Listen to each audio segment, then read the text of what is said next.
I want to distinguish between daily self-induced discomforts and these larger discomforts of like going to the Arctic. I want to get to the misogyny theme and this idea of taking on things that are truly hard that you might not finish. But if we were to shrink this down to the morning, you wake up, you can scroll on your phone, or you can hop in the cold plunge, take a cold shower. These days, there's a lot of discussion around doing the cold shower has numerous benefits. Wakes you up, dopamine, norepinephrine, but also it kind of sucks. Nobody likes cold water. If you do, send me a note because I'll send you a neurologist's phone number. But we all like the feeling of getting out of it. Mm-hmm. But what are some things besides cold showers and exercise, which I do believe everyone should do and get sunlight, et cetera, that we can do on a daily basis, morning or in the afternoon if we're feeling just kind of low, besides cold showers and exercise and sunlight that are hard?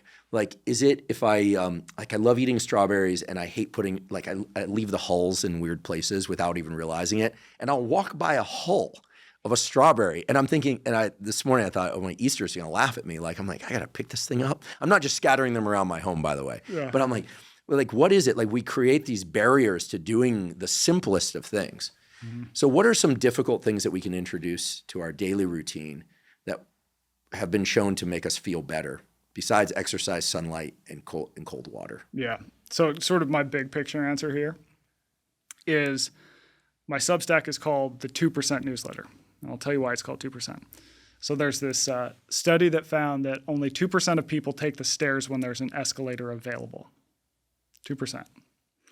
Now, 100% of people know that if they were to take the stairs, that would be better for them, right? They get a better long-term return on their health, on their well-being, and yet 98% of people do the easier thing that could actually hurt them in the long run in the context of this environment where we don't move enough. So this tells me that we're sort of wired to do the next easiest thing. But living better in modern life often requires doing these slightly uncomfortable things that are just so obvious and in front of us. And it's like, you have to get to the second floor. So which route are you going to take? You're going to take the one that's a little bit uncomfortable now but improves your life in the long run? Or are you going to do the easy thing that might actually hurt you in the long run? So that to me is just a metaphor for like, how do you improve in daily life, right? In the trenches of daily life, how do you improve? So I try and apply this to as many different areas in my life as I can. It's like, if I can make something just a little bit more uncomfortable, I'm not talking about extreme, do the slightly harder thing that I know will give me a long-term return, I got to take that. So for me, it's like, okay, if I'm in my office, go through some examples, and I have a phone call, I could sit here and take the phone call, or I could pop in my headphones and I could go for a walk and I could take that call while walking. I would say for the vast majority of phone calls, unless you're like talking to the CEO, your big boss, right? Maybe sit behind the computer for that one. But like, you're getting in all these steps that are going to be beneficial. And steps are one of like the metric that is most correlated to better health. Like, people just need to generally walk more. And that's an easy way to do it. It's like, you got to take the call. Might as well get some steps in as you do it, right? Things like that. Things like, could you even just carry your groceries at the grocery store? You get the basket, you're carrying stuff. You're getting in this like low load of carrying that's going to really help with back health, strength, all these different things. Even things as simple as like, I'm going to park in the farthest spot away. Like, people roll their eyes and go, that's so obvious. Yeah, everyone says that. It's like, okay, but no one actually does it. And if you look at just non-exercise activity thermogenesis, NEAT, this is basically a dorky way of saying all the movement in a person's life that isn't dedicated exercise. That often outweighs the benefits of exercise in many studies. Certainly by calories burned. Also, some data suggests even health outcomes in the long run. There's some Mayo Clinic data that says that, people who just move around a lot more in their daily life, they're burning like 800 calories just from moving around, this incidental movement. It's like running 8 miles or something if you do some really rough back-of-hand math, right? And so I think looking for those opportunities, even beyond exercise, something like, so in The Comfort Crisis, I write about the value of silence, for example. We have increased the world's loudness 4-fold as human beings. And yet silence is actually pretty good for us in this context of noise. So you put someone in silence and like, yeah, it's a little uncomfortable at first. People will generally report being like, oh, it's so quiet. This is weird. A little weirded out. But as time goes on, people tend to calm down. And it's sort of like a nice reset. And so can you even go, hey, like I go into my office and I just start blasting music immediately. Like most people keep the TV on, who keep the TV on all day. It's not that they're watching it. It's that they just need noise in the background or else they feel weird. But if you can sort of cut that out, even though it's a little bit hard at first, it's probably going to improve you over the long run. And like, how can we apply this to different areas? I did a post. It's called the 2% Manifesto on my Substack. So I'll link to it in that link I mentioned. And it lists a bunch of different ways. But I think it really is. It's just like this mindset shift. Like, how can I take this thing I have to do and maybe make it a little bit harder and get a benefit? And once you start to stack those things up, like things start moving, things start changing. Yeah, I agree. My trivial example about the strawberry hulls, which I always put like next to the bowl of strawberries, and they'll just sit there. This is actually really beneficial for me because I do that too. And my wife, Okay, wife goes, "What kind of psychopath does this?" And I'm gonna be like, "Well, there's two of us now." At least two of us. If you are a strawberry hull, a non-throwawayer, definitely put a comment, and we'll start a support group. It taught me an important lesson though, because it's less about the strawberry hulls than noticing the feeling of resistance. Like, what is that? And then recognizing how trivial that resistance is, but how pervasive it is. So like the things that we resist doing.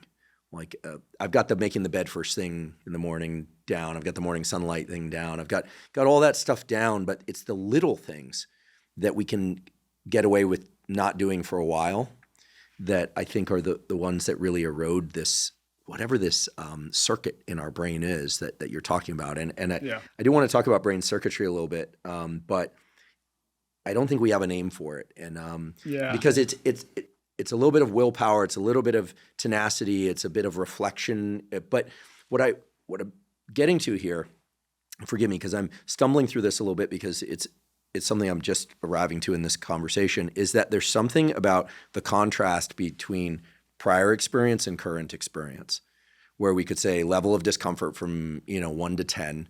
The more uncomfortable something is in our prior experience, the better the next phase of life is going to feel, whether or not it's hours or days later. As you said, a month, you go to the Arctic. Mm-hmm. For how long were you there?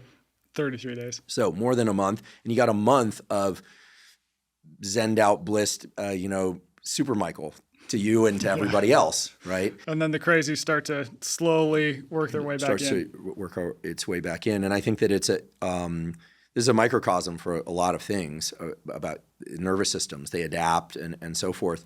So when I think about the examples you gave, and I love the one of taking the stairs, I always think when I travel, I'm going to sit a lot. I don't like to sit too much. I always feel better when I've moved a lot. So I'm farmer carrying my luggage of big supplement bag, hence the secondary screening and the security.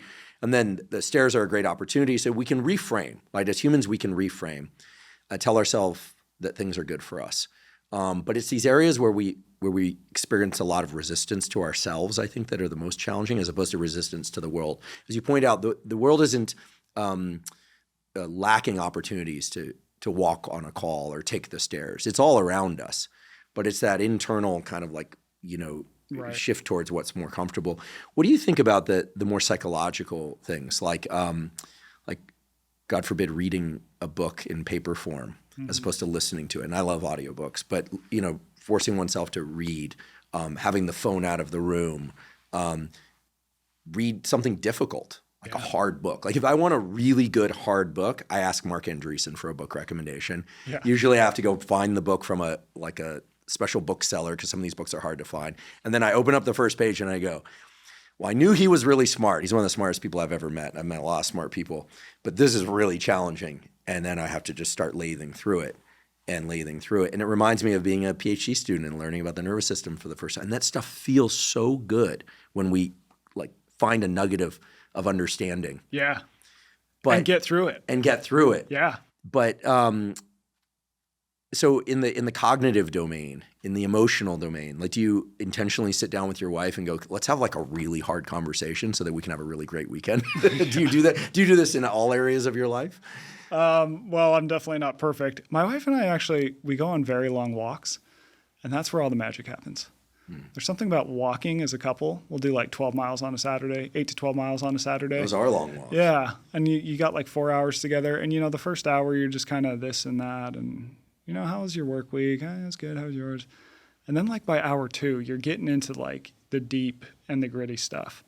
And I think there's something about forward ambulation with other people that is really life-giving. And there's something even sort of spiritual about it and the amount of connection that you can get from people. So that's something that we definitely do. And I don't think those conversations would come if we were like, let's sit on the couch. Okay, we'll turn on this Netflix show. Hey, how are you? Like, the shit just wouldn't happen, right?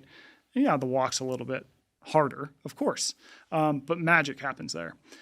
I would also say there's a section in the Comfort Crisis, and I've written about this a little bit in my other book, Scarcity Brain, as well, where I talk about the value of boredom. So boredom is effectively this evolutionary discomfort that tells us, go do something else. It's neither good, it's neither bad. It simply tells us whatever you're doing right now, the return on your time invested is running thin, go do something else.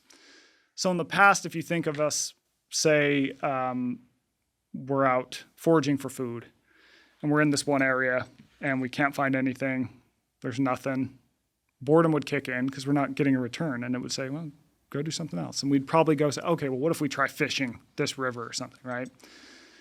And I think what happens in modern life is that when that evolutionary discomfort that tells us to go do something else kicks in, that something else is this like really easy, effortless escape. And it's in the form of a cell phone, it's Instagram, it's whatever, right? It's like this hyper stimulating content. But I think that sort of sitting with boredom and leveraging it to see where else it might take you beyond a screen can be really valuable. Yes, it's uncomfortable. But I've found I get my best ideas, and I think that there's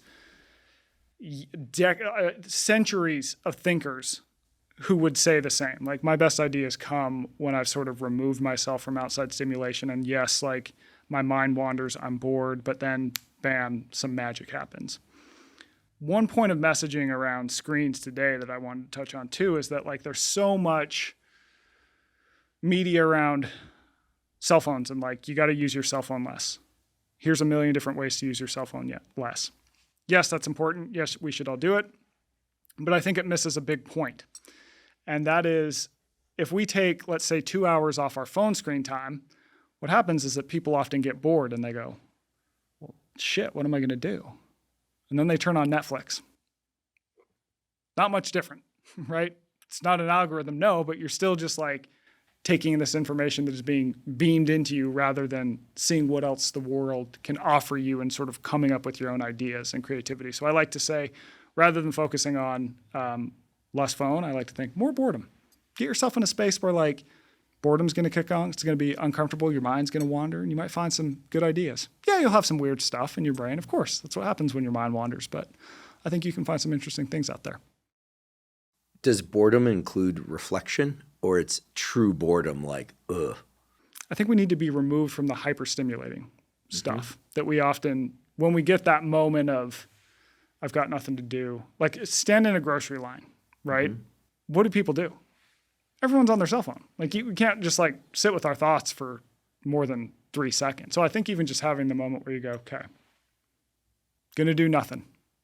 Might get a little weird, might get a little uncomfortable, might be a tiny bit bored, but like your mind's gonna go some interesting places that I think can be productive in the context of today.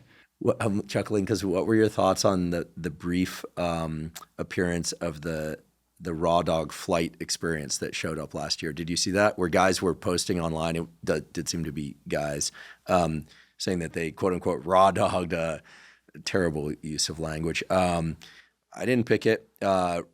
They would do a 10-hour flight or a 6-hour flight with no media, just sit there as a kind of sign of their toughness. I thought it was kind of interesting. Here's what came out of that is my wife said, the hell? These guys are weak. She's been doing that ever since I knew her. She literally sits in that seat and she turns on the flight screen map and she just zones into that. I'm like, you're a crazy person. No, it turns out she's just like the original raw dogger. I love it. That was not the answer I expected. Yeah. Yeah, that trend kind of came and went. Yeah, came and went. I think that and there's a performative element to that, right? And so it was kind of became a performance for the algorithms and whatever. Where it's I think maybe we need to get a little more nuance behind that and put some thought into it. It's like okay, if I'm not on my screen, like how am I going to use this time? Can I use it to go sort of deeper into my thoughts? And I do think people need time, especially when you're trying to chew off big ideas. Like I've found that a long walk where I don't take my cell phone is like, I need that.